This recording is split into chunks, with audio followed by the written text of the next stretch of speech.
Hello, I'm Dr. Hugo Egner, designer of the Hindenburg airship. I will be your personal instructor. To start with, you need to check that you have set up your keys correctly. You cannot try to fly an airship without them. Follow the instructions in Chapter 6, Tips for Pilots, in the manual. I have created a test page to check all of this. In the main gondola, locate the main clipboard and verify Easy Mode is selected. Then click on the conf pictogram at the bottom left of the practice clipboard, which is located on the left-hand side in front of the rudderman station. Verify that you can move within the Zeppelin freely from left to right, forward, backwards, and up and down. Now check that your controls allow you to turn the rudders left and right, and then move elevator up and down.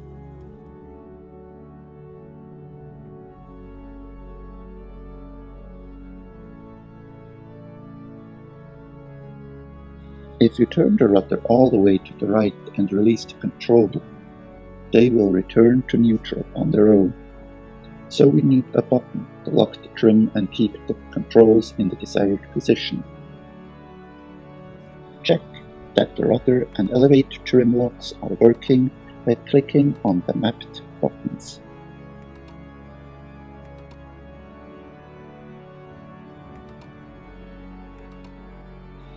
Now let us move on to the most important thing of all, the engine controls.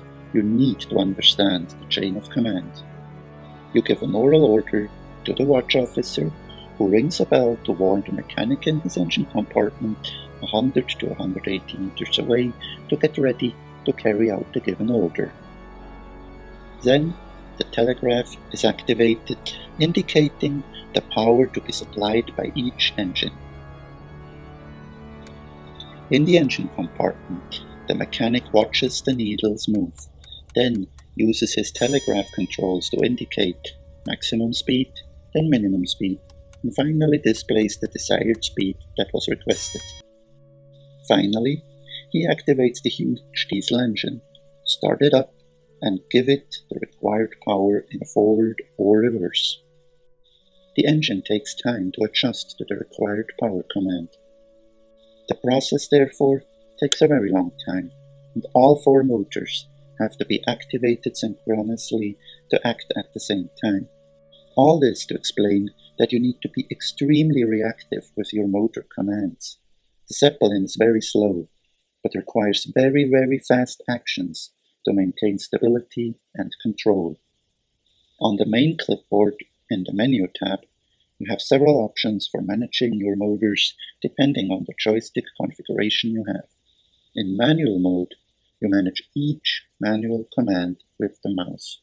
In all mode, each motor is associated with a command.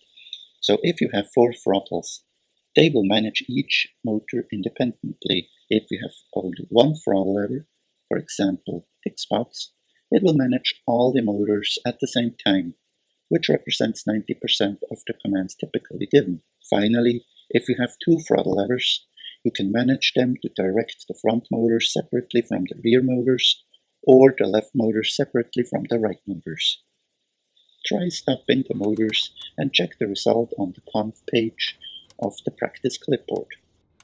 Put the motors in full forward and then full reverse.